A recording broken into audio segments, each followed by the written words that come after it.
LA This Week. Earthy moving bodies, exaggerated proportions, and lots of emotion. This exhibit by late artist Ernie Barnes is one you don't want to miss at the California African American Museum. That's coming up. The LA City Library's Books to Action series is more than just a book club. It's about taking inspiring ideas and turning them into civic engagement. Today's guest is the founder of the largest gang rehabilitation program in the entire country. I'm Gil Reyes with a story next. A new art exhibit is examining class, color, culture, and what it means to be brown in America. I'm Anita Bennett, and I'll take you inside just ahead.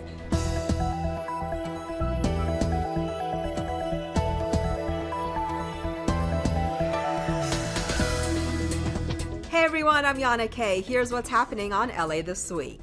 One library branch is joining the cause and helping former gang members re-enter society. Gil Reyes reports from Echo Park. Here at the LA City Library's Edendale branch, we catch up with Father Greg Boyle, the founder of Homeboy Industries. That is the largest gang rehabilitation program in the entire world. He talked about the increasing acceptance of mental health services as a way to curb gang violence and how more of these services are needed. Since 1988, Homeboy Industries has helped former gang members re-enter society. One way is through job training at places like Homeboy Bakery and Homegirl Cafe. Another way is through therapy to help overcome the trauma and hopelessness that causes gang membership in the first place. In the first 10 years, there was a complete stigma. Gang members would never talk to a therapist, would never participate in a group, no matter what. And now, for the first time ever in our 31 years, we have a waiting list of trainees who are part of our 18-month program. We don't have enough therapists for them. I sat down with Homeboy Industries founder, Father Gregory Boyle, to talk about the challenges of keeping his nonprofit afloat. Homeboy Industries, which also removes gang tattoos, helps some 15,000 people a year overcome their pasts. Father Boyle later addressed the crowd gathered at Edendale Library in Echo Park. We're a $20 million annual operation, so the long and short of it is half of that money comes from our 9 social enterprises, and then the other half we have to raise, which is a heavy lift. As soon as we raise $10 million, we have to go back and raise it all over again. That's really hard. The library hosted Father Boyle, author of 2 best-selling books, as part of a program called Books to Action. To humanize the issue and so that people don't get overwhelmed by the statistics of mass incarceration and reentry, but that they want to get involved with their community. So our civic component this year is we're creating welcome home kits for the organization A New Way of Life, which is a reentry program here in Los Angeles. Mother Teresa diagnosed the world's ills correctly when she suggested that the problem in the world is that we've just forgotten that we belong to each other. So each one of us is sent forth, to be an enlightened witness, people who, through your kindness and tenderness and focused, attentive love, return people to themselves. We all need to be returned.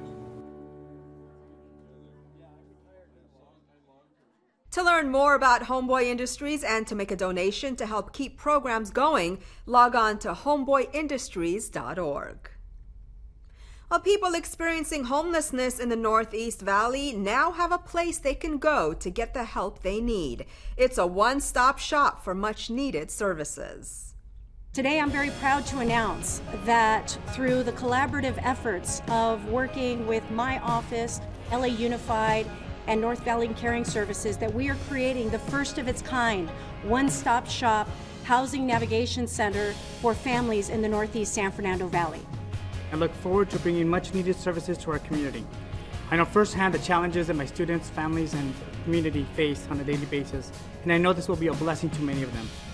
Having the services readily available for them in a one-stop shop, having the district services as well as county and local city officials support, it means the world to us. This program is so wonderful for us. I just don't know how to explain that. And thanks to Monica and Manny that we are able to move on and hoping for the best. As we continue to work with these families, we had hoped that a day like this would come in which we could possibly offer these families even more. Alleged hate crimes in San Pedro have only bolstered the LGBTQ community. In fact, they've inspired a public acceptance never before seen in this waterfront town.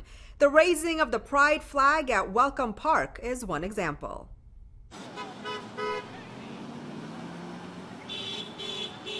The working-class community of San Pedro is changing.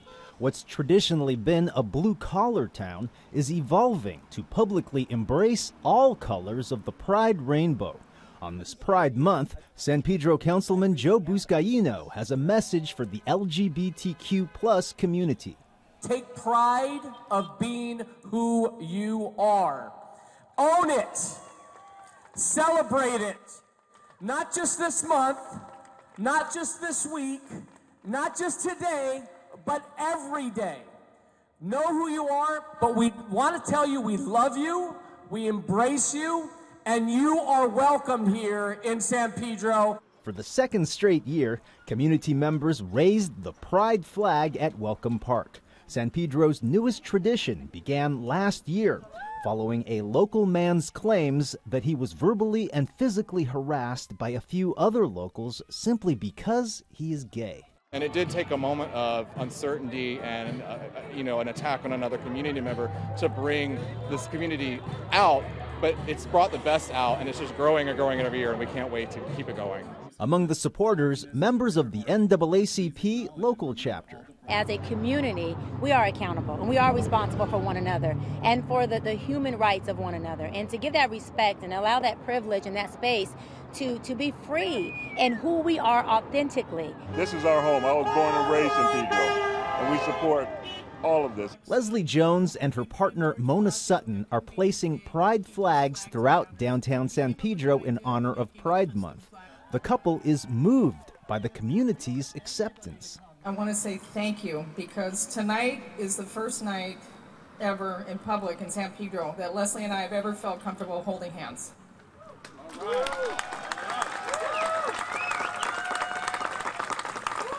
And I'll tell you that we've been together, this summer will be 28 years. I've lived here all my life. I never thought that this moment would ever come to fruition. We love everyone regardless how you love, how you pray, how you look. This is a city that I know. This is a city that I'm proud to represent. Over in Hollywood, even more LGBTQ celebrations as the Hollywood Museum honors over 100 years of LGBTQ contributions in the entertainment industry. Gay, straight, however you identify yourself, it really doesn't matter. Because if you're a fan of classic and contemporary Hollywood, then LA's famed Hollywood Museum is for you. Especially now with this very special tribute to LGBTQ performers and portrayals on this very special Pride Month. LGBT icons in real life and as characters. They're on display in this once-a-year exhibit entitled Real to Real, Portrayals and Perceptions of LGBTs in Hollywood. Danelle Dadigan is president of the Hollywood Museum. We've done it 7 years, and it's 6 years in participation with our council member, Mitch O'Farrell. I didn't even get a chance to finish the pitch of what it is that we do, and council member O'Farrell was like, this is great for our community and the professional community as well as the local community. The very first Christopher Street West parade was around the corner from where we're standing back in 1970. So that was very fitting, because there's so much LGBT history right here in Hollywood, that this is a wonderful fit for what she does in her mission in terms of just inclusiveness, with all the history that happened right here to lead into the Pride Month festivities. While also shining a spotlight on the contributions of LGBTs in entertainment. TV clairvoyant Tyler Henry receives the Future of Hollywood Award. It's important to have visibility and awareness, and I think being in the media and being a public figure, it's important to be able to be true to who we are, because I think when we can be true to who we are, we can really inspire that in other people. Hollywood legend Lily Tomlin, star of the Netflix series Grace and Frankie, receives the Trailblazer Award with her wife and writing partner, Jane Wagner. We love the thought of being called trailblazers. It makes us feel very current and something out of Marvel Comics. We will cherish this award and all of you always. And bravo to the Bravo Channel's Lisa Vanderpump. The star of Vanderpump Rules receives the Hollywood Legacy Award. The good part is to shine a light on equal rights, on the LGBTQ community. And for that, I am truly grateful. The exhibit honors over 100 years of LGBTs in film and in television. Check out Reel to Reel at the Hollywood Museum at 1660 North Highland Avenue in the heart of Tinseltown. The exhibit runs through the end of September. Los Angeles firefighters risk their lives every day to protect ours. One day every year, the community gets a chance to come out and say thanks to some of LA's finest.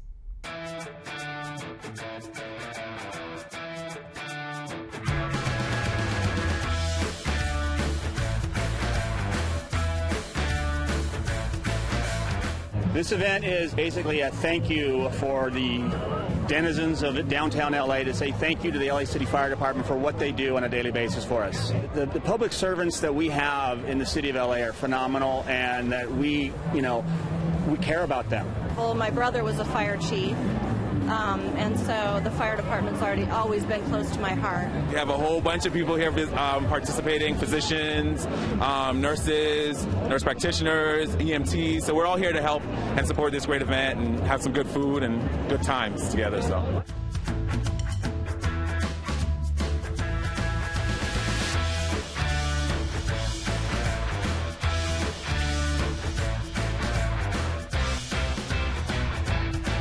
Because the main purpose is to showing them some love, raise money for the fire department community. These guys go to work every day not knowing if they're going to come home from work.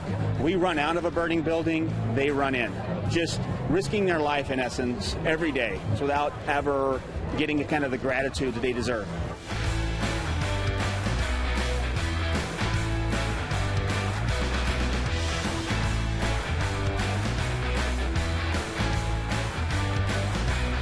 So I'm honored, like I told everybody, I say, I'm an actor and I live in the world of make-believe, but what these fire guys do is for real. After the incident in 1998 with the loss of life in the fire, he started this event, and it was really just, one or two food booths and a handful of people, and it's grown over the years to what it is today. It's for a great cause. I just can't make it more plainer than that.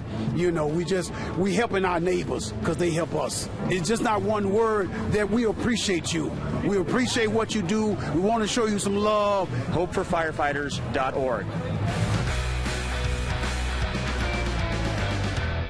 Proceeds from the event benefit the Los Angeles Firemen's Relief Association's Widows, Orphans, and Disabled Firemen's Fund. A new art exhibition is exploring the meaning of the color brown in culture, race, and politics. Anita Bennett takes us inside Brown Belongings. With sculptures and drawings, Los Angeles artist Linda Vallejo is giving art lovers a picture of what it means to be brown in America. What are you telling us with this? That power comes in every color. For Vallejo, brown isn't just a color, it's a way of life. The Chicana artist is embracing her culture through an exhibition called Brown Belongings. The message that I'm trying to convey with Brown Belongings is, how do we begin a conversation, a meaningful conversation amongst us all races, all creeds, all colors, right? Everyone, about what it means to be brown in the United States today. The exhibit is on display at La Plaza de Cultura y Artes in downtown LA. It includes brown replicas of famous paintings, as well as drawings fashioned from thousands of tiny brown dots. I take data about Latinx culture, population, workforce data, health data, and I translate them into brown dots on architectural grid paper. So what you have is brown dots that actually represent a data set. That data is collected from U.S. government statistics, and it offers insight on everything from where Latinos work to how they spend their money. This exhibition includes 125 different works. In fact, it's so expansive that they're holding it on 2 different floors. Let's go upstairs and take a look. Upstairs, there's a section on Hollywood and the industry's lack of inclusion. And so it's really a statement about we belong to, and isn't that funny? Isn't that a great thing? I mean, I think Jennifer Lawrence is a Latina, is a pretty beautiful girl. You know, I think the Oscar is a very beautiful man as a brown man, which he was. This is the first time La Plaza has hosted a solo show by a female artist. And while it's about Latinos, organizers say it isn't just for Latinos. We're really hoping to capture a diverse, really multicultural audience. Linda's work speaks very directly to the Mexican or Latinx experience, and we're hoping that this show will open the eyes of all of the diverse population that lives in LA. With immigration and race dominating headlines, Vallejo hopes Brown Belongings will bring a better understanding. Brown Belongings is free and open to the public. The exhibition will run through January of next year. Councilmember Kern Price and the Los Angeles Department of Transportation's Vision Zero program hosted a South Los Angeles open house to celebrate active community engagement and how it benefits residents.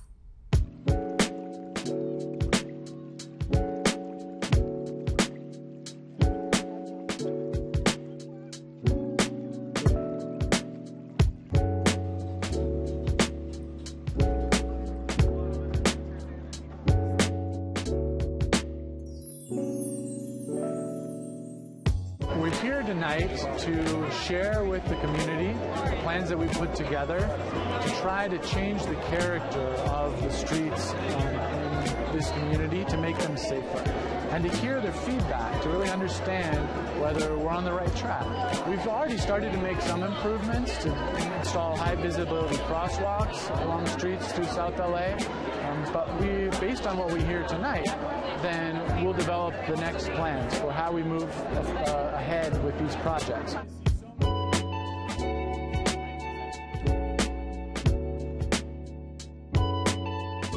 This is a real collaborative process, one that involves neighbors, involves kids, families. We want input from everybody. Everyone's got a role to play. I'm excited to be leading in a district that has this kind of involvement and engagement.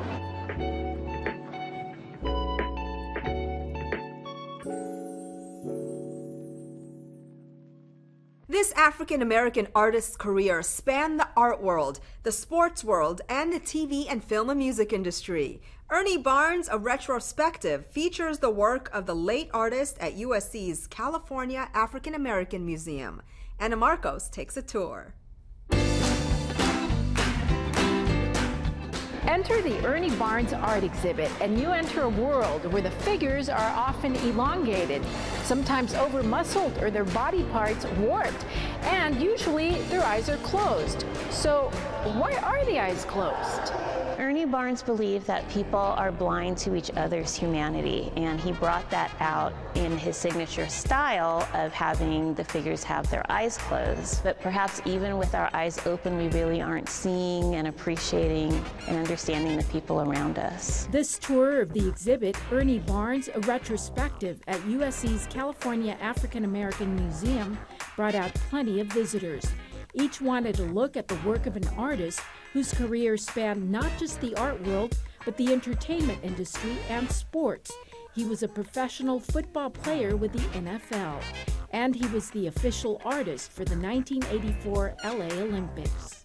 More often than not, you don't really get to see images or representation of other things that African Americans have been able to contribute. So to have this for the youth to be able to come and see, anybody that's grown up in this surrounding area could be inspiring. He just flows right into all of that muralistic kind of painting that I love. A lot of soul and a lot of heart, and it's not so stiff and abstract. It's human. I think it's a source of pride. They see images that they can relate to. Most African Americans or other people of color, is the right word, they go to historical museums in a city, they don't see themselves on the walls. Among Barnes' most well-known works is The Sugar Shack, which appeared on several episodes of the TV sitcom Good Times and on one of Marvin Gaye's album covers. His work was also sought after by other musicians, artists, and shows. Ernie Barnes snuck into a juke joint. He saw people dancing. He saw a woman who was somewhat voluptuous. It stuck with him the rest of his life. A lot of us can relate to that. Okay. Yup, it fueled plenty of amorous, artistic interludes. Her arms, we can see how developed her muscle tone is. There's a feeling, there's a passion that he's able to bring out visually. Barnes was born in North Carolina in 1938, at a time when there were no selfies, but there were self-portraits. The exhibit also showcases his paints, brushes, and the chair he often used, complete with paint stains. He has movement and so much emotion in each character. And each painting is almost, it's like a little movie in itself. Long muscles, strange bodies, and eyes wide shut were never this fun, this artistic, or this human. The show continues through the fall. And the exhibit, like all exhibits at the California African American Museum, is free. It was an epic journey as hundreds of bicyclists rode 545 miles from San Francisco to Los Angeles to raise funds for AIDS research and improve the quality of life for people living with the disease.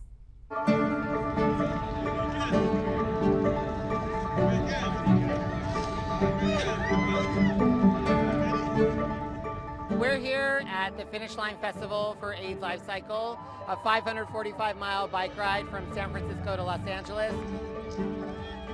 It was 7 days of extreme weather conditions, but my heart never wavered. I rode every single mile. I'm going to take a shower, I'm going to eat, and I'm going to sleep in my bed. This is my 26th time doing this ride. Congratulations! Another year! Another year!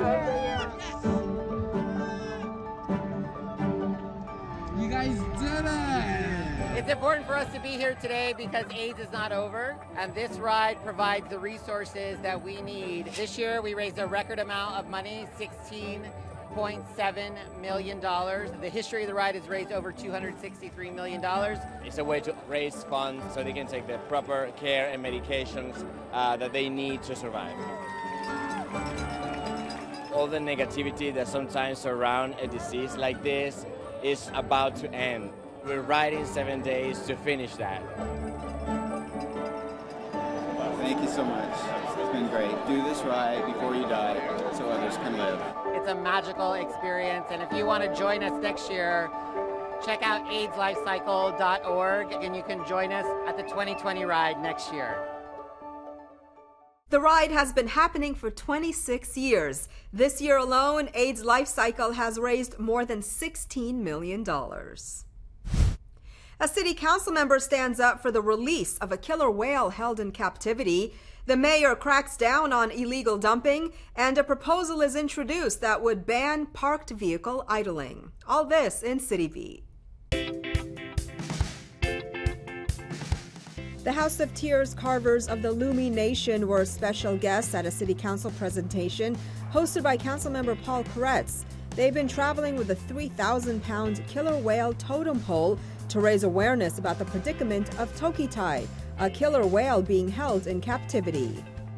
Tokita the orca, along with about a third of the orca population, was taken from Puget Sound and sent to theme parks all over the world in the 60s and 70s. Our responsibility to come here to speak for those who can't speak for themselves. The city's working on cleaning up the streets as Mayor Eric Garcetti announced a trash crackdown on illegal dumping by businesses.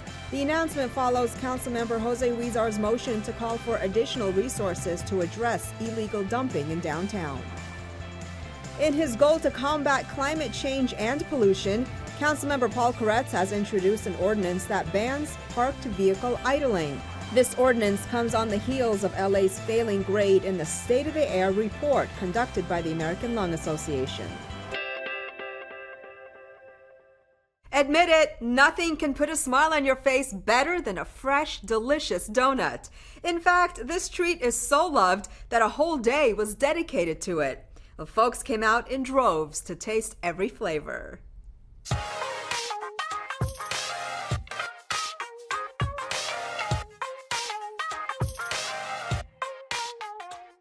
I'm here for my stomach because it rules my life. Anything for donuts.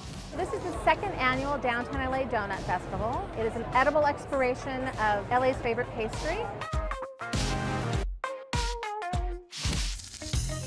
I think it's really fun because I feel like more families will be able to come together and just have fun in the end instead of just being at a plain old boring donut shop. Instead of just going to get one kind of donut, you get to try 13 different kinds of donuts from vendors all over Los Angeles.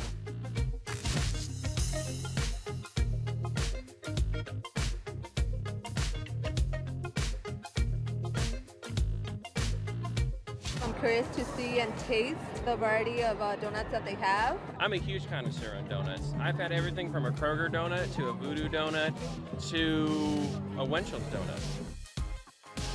There's also lots of activities.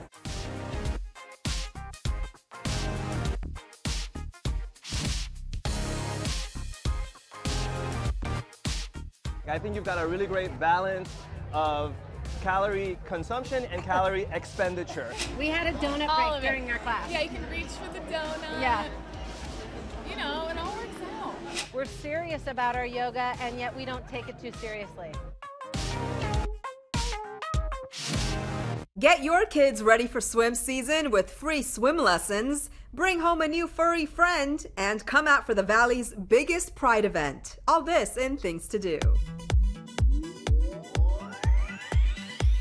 Mayor Eric Garcetti invites you to the second season of Swim LA, a program that provides Angelino children between the ages of 4 and 17 with opportunities to learn to swim. Families can participate at over 51 city pools, with 35 pools offering lessons for free. Give kids access to a life-saving skill that keeps them fit and strong. Enrollment to Swim LA is open now. For more info, visit swimla.org. LA Animal Services is proud to present Chipitty Kitty, a pet adoption event meant to call attention to the high volume of Chihuahuas, Pit Bull Terriers, and cats in their centers. During this event, discounted adoption fees are available for these specific breeds at each of the 6 centers. So drop by the Chipitty Kitty adoption event taking place June 22nd and 23rd at all 6 LA City Animal Services centers. For details, visit laanimalservices.com. San Fernando sets rainbow flags aloft for its 5th annual Valley Pride event. Enjoy fabulous food trucks, dance the night away, and show your love for your fellow Valley girls and guys. Bring the entire family for a celebration of inclusion, diversity, and all things LGBT. It's love for one, love for all at Valley Pride 2019. Happening June 22nd from 6 to 10 p.m. at the Van Nuys Civic Center. For details, visit valleypride2019.com. And that's a look at some things to do.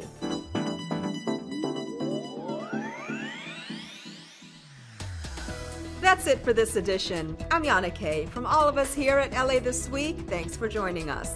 A reminder that you can catch us online at lacitywiew.org. We're also on Facebook, Twitter, and YouTube. See you next time for more of LA This Week.